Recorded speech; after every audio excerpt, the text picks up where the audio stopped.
Welcome back to Movie Recap. Today I'm gonna show you a 2015 Indian epic action film called Bahubali: The Beginning. Spoilers ahead. Sit back, relax, and enjoy the video. The movie begins with a woman struggling to run while carrying a baby while two men are chasing her. As the water is drifting her, she asks Lord Shiva and bargains to take her life in exchange. The child must live to ascend the throne of Maharishi. Later on, people saw her still holding the child up. As the man gets the boy, she points her finger up and lets herself submerge in the water. Nearby, they see the dead bodies of those men who chased her and concluded what happened. Then, they see a cave that links to the top of the mountain for the first time. The man assumes that it must be her sign to bring the baby there. Sang, who carries the baby, gets angry, claims that the boy is sent to her by the river goddess, and orders to close the cave immediately. Years later, the boy wonders about the top of the mountain and gets interested in going up there, so she scares him about it to avoid him from going up there. As Shiva gets older, he persists in climbing up to reach the top of the mountain, for hundreds or thousands try.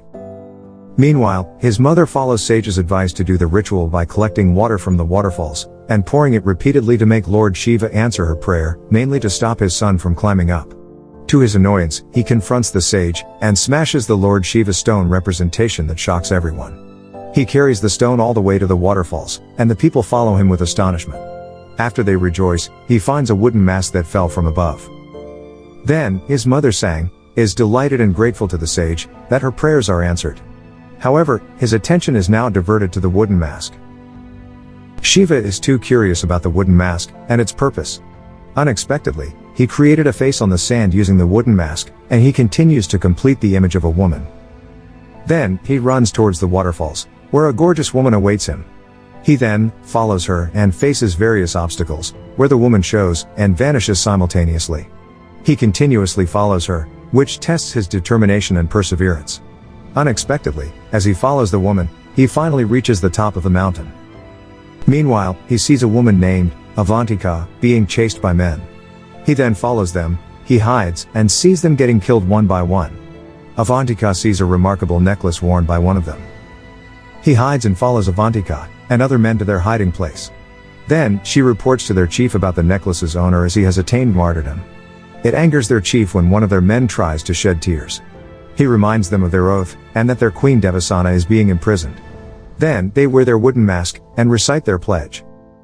After that, Avantika wonders if they can ask for Kappa's help since he is a good man, but the chief thinks that Kappa is a slave to the throne of Maharishi and will not be able to help them. Meanwhile, a man named Slam is endorsing a sword which Kappa refuses. That triggers Slam, and challenges him to test the sword instead for a duel. He is amazed by Kappa, and is surprised to know that he is enslaved. He offers to buy his freedom instead, but Kappa is a loyal servant and believes that their words live on, even his ancestors who took that pledge to serve the throne. That night, as the woman put her hand in the water, the sun draws on it with a spot of ink without being noticed. Then, Avantika hurries to the meeting. The chief appoints Avantika to the plan of rescuing the queen. However, the chief notices the drawing on his hand that indicates her focus on beauty. He is about to reject her when she uses her tears to symbolize her extreme desire and worthiness, and make the chief feel her sincerity. The scene shows the kingdom where men or warriors are torturing the people. Then, there is the king named Baladeva. The bull suddenly slips away from being tied, and runs towards Baladeva. He fights with the bull to prove his power. However, as he exits the area, the bull is about to attack again when Kappa runs towards it, and puts his life on the line. Still, Baladeva succeeds, and overpowers the bull, while Kappa is injured. Baladeva praises him for his loyalty. In return, he lets him ask for anything he wants. So, Kappa wishes to release Queen Devasana, who has been held captive for 25 years. He accepted his wish, however, he needed to kill her as a form of liberation. Otherwise, she will be kept there until she dies. Devasena is shackled. The king, Baladeva, despises her. He expresses his hatred towards what the queen did in the past. For choosing another man over him, who cannot even help her right now, pronounces that Maharishi has forgotten that man. After that, they leave her feeling devastated. In the evening, Devasena makes herself busy picking up the tree branches on the ground. Then, Kappa comes, persuading her to accept it to be freed. But she refuses as she believes that her son will go and be the one to set her free. They all think that her son has died, but she is determined. Unexpectedly, Kappa triggers her about her picking twigs like a madwoman. To his surprise, she reveals that it is a funeral pyre for Balaladeva. Meanwhile, Avantika went back to the river to catch who tattooed her hand that night. They plan to look for him. Avantika is positioned in the tree without knowing that Bala is behind him. Then, he releases a snake to stop her from moving while he tattoos her on her shoulder without being noticed. Afterward, the woman notices her shoulder, which provokes her to look for the culprit. While Shiva is sitting in front of a bonfire pretending to talk to Avantika through the wooden mask. Suddenly, Avantika comes attacking her. She caught him, and asked him about who he was. She finds it unbelievable that he could climb the mountain as it is impossible. Shiva uses flowery words that capture him, but they continue the chase. While she wants to hurt him, Shiva intends to reveal her other self, to see who is behind the mask. Later on, she is moved by Shiva as she discovers his purpose of going there, to find her, and bring the wooden mask she had lost.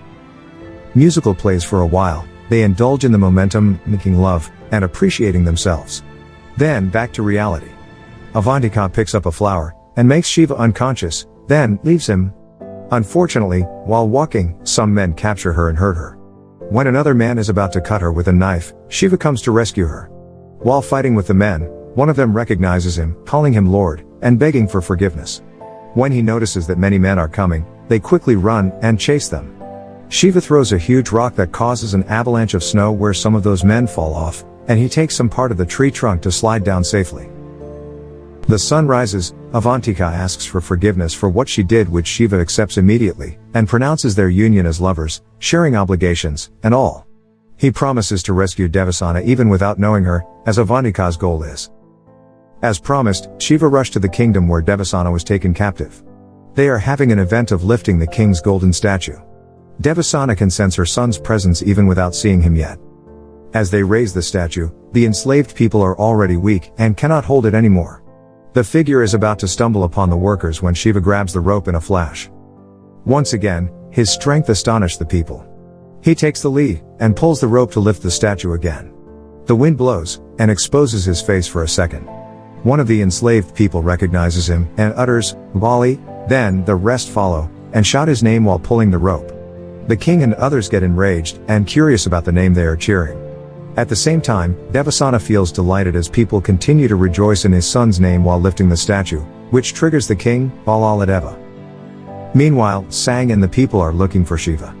She worries about his disappearance after lifting Lord Shiva's idol. Avantika persuades the chief to trust her, and Shiva in rescuing Queen Devasana.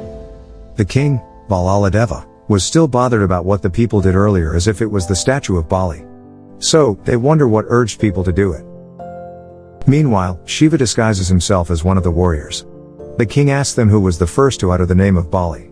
When no one admits it, Shiva presents himself, but he pretends to accidentally stumble and put the place on fire as he moves forward. As he leaves, the king slightly recognizes him, and orders them to catch him. Devasana feels glad to see his son running towards her. He is being attacked by tons of warriors, but he is focused on his goal to rescue the queen. He uses the chariot to escape. It is almost a success. Unfortunately, a trap is waiting for them, catching them again. It was the dawn, they were being held captive. He sees his mother, Devasana, being tortured, which infuriates him. It causes her to fight back, and release his rage. He is close to killing the prince when Kappa comes to rescue him. They fight each other continuously, then, Avantika and the warriors, come to see Devasana happily. At the same time, the warriors from the other side come to get Devasana, so they rush towards each other, coming from side to side. While in the middle, Sang and their people come out simultaneously, shocked by what they witness. As the prince tries to escape, he grabs Mahasenya's sword that is supposed to be for Kappa, and cuts the prince's head. All of the people are in shock. Kappa is enraged by this, and rushes towards Shiva, but is greatly surprised as he sees his face, and suddenly praises him by Bali's name, where all people kneeled down in succession. Kappa then puts his foot onto his head as respect. The next day, Kappa thanks Shiva's foster parents. Shiva feels something is not correct. He is really curious about himself. Kappa then reveals how important he is, and recounts the kingdom's history, and his ancestry. Due to physical disability, the elder son of the kind was not crowned. The queen who was pregnant passed away, Maharishi mourns. The elder son, Vijjaladeva's wife, Sivagami, took the kingdom. The queen passed away, and they were able to save her son. While the kingdom is mourning, the people plan to revolt to take the throne against Sivagami. Meanwhile, Sivagami carries the two young boys, and pronounces the chance for the both of them to be the king. As time goes by, they train the boys, and witness their capabilities. They can see who has more potential. Aside from his physical strength, Prince Bali shows compassion, and is down to earth. Yet, they believe they both have equal strength, making it more difficult for the queen to decide, and face conflicts. Their trusted Saketa has stolen their military secret. The two princes went to find him in their neighboring kingdoms, and found him in a den of thieves, where thieves and murderers gathered together. Then, the other prince took advantage of the place. He enjoyed the moment, drowned everyone with booze, and enjoyed the company of women. They successfully found the man. He tried to jump off instead of being tortured, so Bali wanted to prevent him, while Bala let them fall to kill Bali. Suddenly, Kappa and other men came, so he did not go with his plan, and saved Bali instead. They planned to attack the kingdom to which the Saketa had sold their military secrets, the Kalakia kingdom, which is brutal. They proceed with their plan to attack and defend their kingdom against the enemies. They also took that chance to help them decide who would be the next king, who would successfully kill the enemy's chief. Kappa noticed that the distribution of the armies and the tools was unequal and favored Bala. The day of the battle. The armies assembled in their places, and introduced the two princes by doing the ritual before the war. Bali displayed his compassion once again by not conforming to offering an innocent animal. Before the battle started, they confronted the chief of the opposition, who pronounced his plan if he would not be killed by the prince, which made the queen infuriated. Then, they began the battle. They all assembled their weapons and positioned to attack. While massive armies of the enemy were running towards, Prince Bala signaled, and used their long-ranged weapons, and bombed them. Next, Bala made his turn, and sent the cloth to cover the enemies, and burned them, which lost many of the enemies. The enemies continued to advance. They went closer, and the two princes brawled with enemies. While Bali uses his strength, sword, and bows to kill the enemies one by one, Bala is given the advantage of using an advanced tool to destroy the many. They saw their people being used as a barricade as they reached the chief's location. Bali was able to save them while attacking the enemies, compared to Bala, who continued to attack them, harming their innocent people. Meanwhile, the enemies attacked their defense and raised their flag. The enemies made their way and killed a lot of their warriors. They were almost losing their hope when Bala encouraged them with his word of wisdom. He revitalized their spirit to continue fighting, and showed the enemy their wrath. They continued to attack the enemy, and finally reached the chief. Bala fell on his chariot as the chief struck him, so Bali went back at him. He fought with the chief, and threw the people at him. They continued to duel, and almost killed the chief, and dragged the chief, which caused his people to back out. When he was about to kill the chief, Bala took over, and struck him instead to steal the credit for killing the chief. Right after that, Queen proclaimed his son, Bala, as the armed forces commander while Bali was the king, which flattened the people except for his husband. It turns out that the decision of the queen was unprejudiced. She weighed the considerations clearly which Bali fitted as a righteous man. Then, the flashback ended. After hearing about the story, Sang and their people were utterly amazed, and hoped to see Bali. However, Kappa reveals that Bali was stabbed in the back, physically, and literally, by himself. The ending revealed that Shiva is the lost son of the great Bahu, Bali, the strong and righteous man. Meanwhile, the surprising loyalty of Kappa to serve did not rest for their people, but even with the traitors of the kingdom, which made him become one of them, as a servant, by killing King Bali. Thank you for watching. Subscribe for more videos like this to help the channel out. Have a nice day.